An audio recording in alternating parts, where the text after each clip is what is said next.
Chief Justice Roberts, Vice President Harris,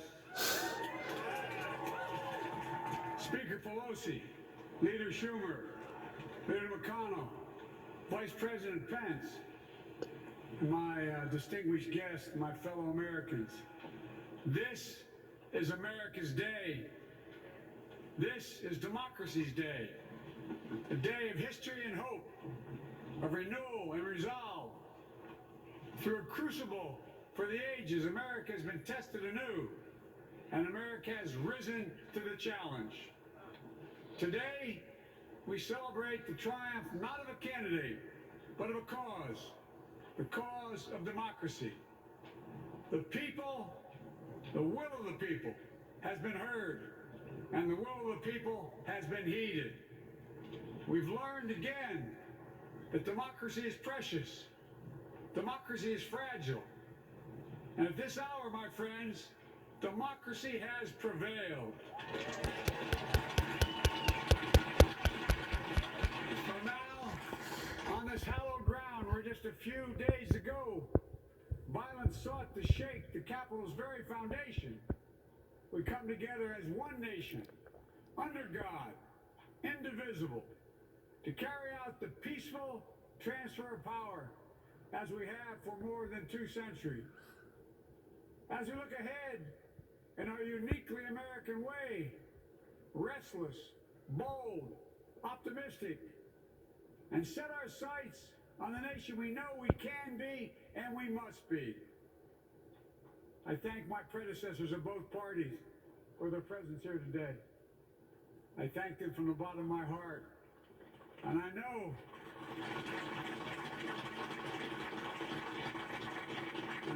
the resilience of our Constitution and the strength of our nation, as does President Carter, who I spoke with last night, who cannot be with us today, but whom we salute for his lifetime in service.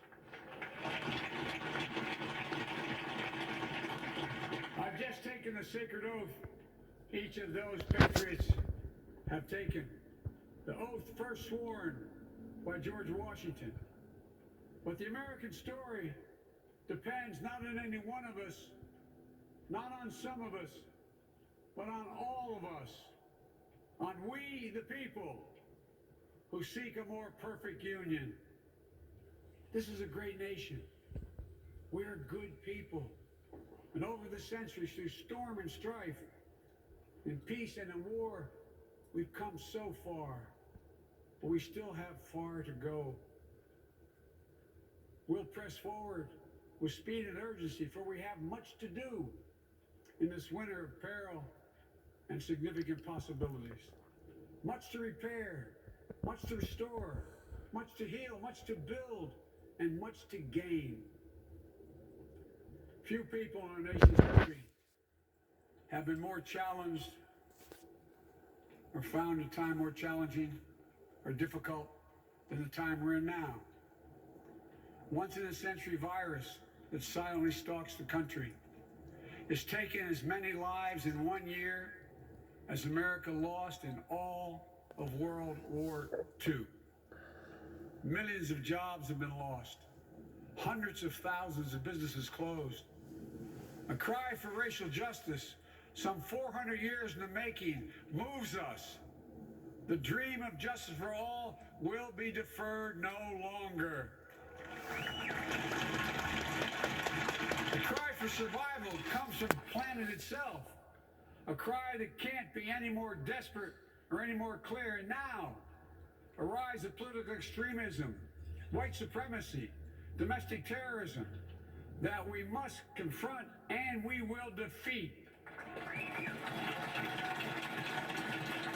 To overcome these challenges, to restore the soul and secure the future of America, requires so much more than words.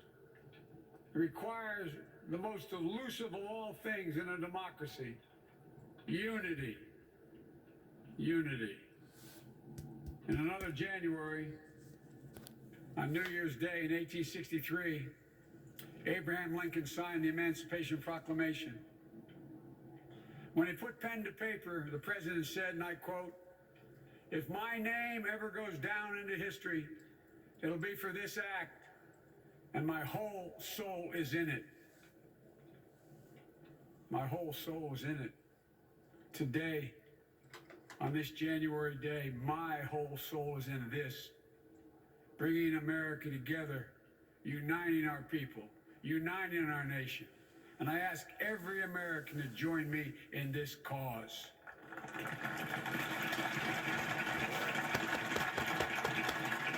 Uniting to fight the foes we face: anger, resentment and hatred, extremism, lawlessness, violence, disease, joblessness, and hopelessness. With unity, we can do great things, important things. We can right wrongs. We can put people to work in good jobs. We can teach our children in safe schools. We can overcome the deadly virus. We can reward work and rebuild the middle class and make healthcare secure for all. We can deliver racial justice, and we can make America once again the leading force for good in the world. I know speaking of unity can sound to some like a foolish fantasy these days. I know the forces that divide us are deep and they are real. But I also know they are not new. Our history has been a constant struggle between the American ideal that we're all are created equal and the harsh, ugly reality that racism, nativism, fear, demonization have long torn us apart. The battle is perennial, and victory is never assured. Through Civil War, the Great Depression, World War, 9/11, through struggle, sacrifice, and setbacks, our better angels have always prevailed. In each of these moments, enough of us have come together to carry all of us forward. And we can do that now. History, faith, and reason show the way of unity. We can see each other not as adversaries, but as neighbors. We can treat each other with dignity and respect. We can join forces, stop the shouting, and lower the temperature. For without unity, there is no peace, only bitterness and fury. No progress, only exhausting outrage. No nation, only a state of chaos. This is our historic moment of crisis and challenge, and unity is the path forward. And we must meet this moment as the United States of America. If we do that, I guarantee you we will not fail. We have never, ever, ever, ever failed in America when we've acted together. And so today, at this time, in this place, let's start afresh. All of us. Let's begin to listen to one another again. Hear one another. See one another. Show respect to one another.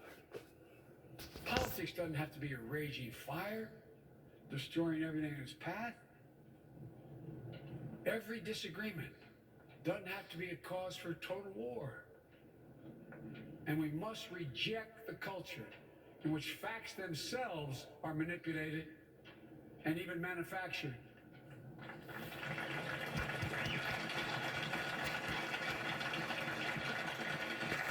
My fellow Americans, we have to be different than this. America has to be better than this. And I believe America is so much better than this. Just look around. Here we stand in the shadow of the Capitol Dome, as was mentioned earlier, completed amid the Civil War, when the Union itself was literally hanging in the balance. Yet we endured. We prevailed. Here we stand, looking out on the Great Mall, where Dr. King spoke of his dream. Here we stand, where 108 years ago, at another inaugural, thousands of protesters tried to block brave women marching for the right to vote. And today, we mark the swearing in of the first woman in American history elected to national office, Vice President Kamala Harris. Don't tell me things can't change.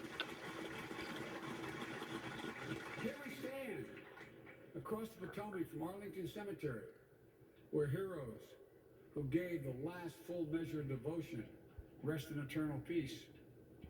And here we stand, just days after a riotous mob thought they could use violence to silence the will of the people, to stop the work of our democracy, to drive us from this sacred ground.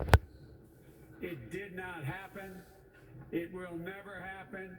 Not today, not tomorrow, not ever. Not ever.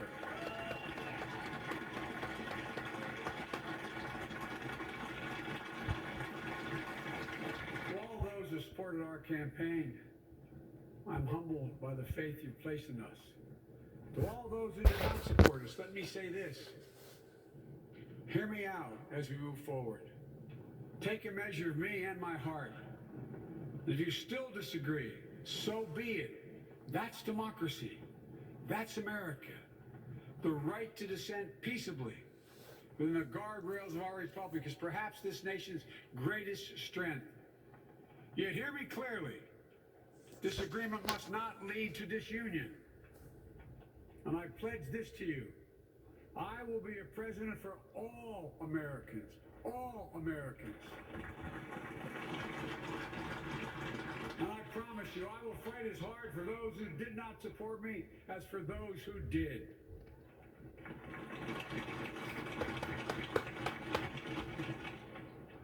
Many centuries ago, St. Augustine, a saint of my church, wrote that a people was a multitude defined by the common objects of their love. Defined by the common objects of their love. What are the common objects we as Americans love that define us as Americans? I think we know. Opportunity, security, liberty, dignity, respect, honor, and yes, the truth. Recent weeks and months have taught us a painful lesson. There is truth and there are lies. Lies told for power and for profit. And each of us has a duty and a responsibility as citizens, as Americans, and especially as leaders. Leaders who have pledged to honor our Constitution and protect our nation, to defend the truth and defeat the lies. Look, I understand that many of my fellow Americans view the future with fear and trepidation. I understand they worry about their jobs. I understand, like my dad, they lay at bed at night, staring at the ceiling, wondering, can I keep my health care? Can I pay my mortgage? Thinking about their families, about what comes next. I promise you, I get it. But the answer is not to turn inward, to retreat into competing factions, distrusting those who don't look like you, or worship the way you do, or don't get their news from the same sources you do. We must end this uncivil war that pits red against blue, rural versus urban, conservative versus liberal. We can do this if we open our souls instead of hardening our hearts, if we show a little tolerance and humility, and if we're willing to stand in the other person's shoes, as my mom would say, just for a moment, stand in their shoes. Because here's the thing about life. There's no accounting for what fate will deal you. Some days, when you need a hand, there are other days when we're called to lend a hand. That's how it has to be. This is what we do for one another. And if we are this way, our country will be stronger, more prosperous, more ready for the future. And we can still disagree. My fellow Americans, in the work ahead of us, we're going to need each other. We need all our strength to persevere through this dark winter. We're entering what may be the toughest and deadliest period of the virus. We must set aside politics and finally face this pandemic as one nation. One nation. And I promise you this, as the Bible says, weeping may endure for a night, but joy cometh in the morning. We will get through this together. Together. Look, folks, all my colleagues I serve with in the House and the Senate up here, we all understand the world is watching all of us today. So here's my message to those beyond our borders. America has been tested, and we've come out stronger for it. We will repair our alliances and engage with the world once again. Not to meet yesterday's challenges, but today's and tomorrow's challenges. And we'll lead not merely by the example of our power, but by the power of our example.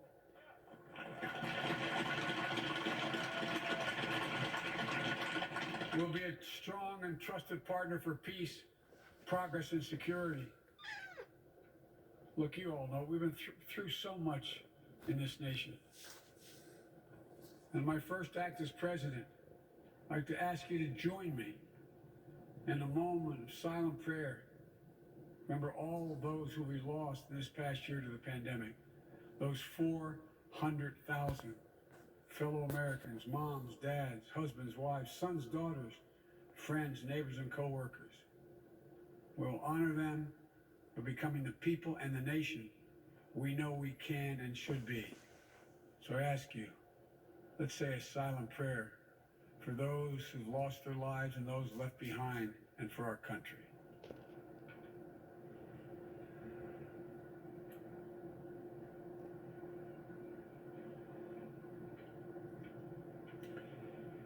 Amen. Folks, this is a time of testing. We face an attack on our democracy and on truth, a raging virus, growing inequity, the sting of systemic racism, a climate in crisis, America's role in the world. Any one of these would be enough to challenge us in profound ways. But the fact is, we face them all at once, presenting this nation with one of the gravest responsibilities we've had. Now we're going to be tested. Are we going to step up? All of us? It's time for boldness, for there's so much to do. And this is certain. I promise you, we will be judged, you and I, by how we resolve these cascading crises of our era. We will rise to the occasion is the question. Will we master this rare and difficult hour? Will we meet our obligations and pass along a new and better world to our children? I believe we must. I'm sure you do as well. I believe we will. And when we do, we'll write the next great chapter in the history of the United States of America, the American story. A story that might sound something like a song that means a lot to me. It's called American Anthem. There's one verse that stands out, at least for me, and it goes like this. The work and prayers of century have brought us to this day. What shall be our legacy? What will our children say? Let me know in my heart when my days are through. America, America, I gave my best to you. Let's us add our own work and prayers to the unfolding story of our great nation. If we do this, then when our days are through, our children and our children's children will say of us, they gave their best, they did their duty, they healed a broken land. My fellow Americans, I close today where I began, with the sacred oath. Before God and all of you, I give you my word. I will always level with you. I will defend the Constitution. I'll defend our democracy. I'll defend America. And I'll give all of you, keep everything I do in your service, thinking not of power, but of possibilities, not of personal interest, but the public good. And together we shall write an American story of hope, not fear, of unity, not division, of light, not darkness, a story of decency and dignity, love and healing, greatness and goodness. May this be the story that guides us, the story that inspires us, and the story that tells ages yet to come that we answered the call of history. We met the moment. Democracy and hope, truth and justice did not die in our watch but thrived. That America secured liberty at home and stood once again as a beacon to the world. That is what we owe our forebears, one another, and generation to follow. So, with purpose and resolve, we turn to those tasks of our time, sustained by faith, driven by conviction, devoted to one another and the country we love with all our hearts. May God bless America, and may God protect our troops. Thank you, America.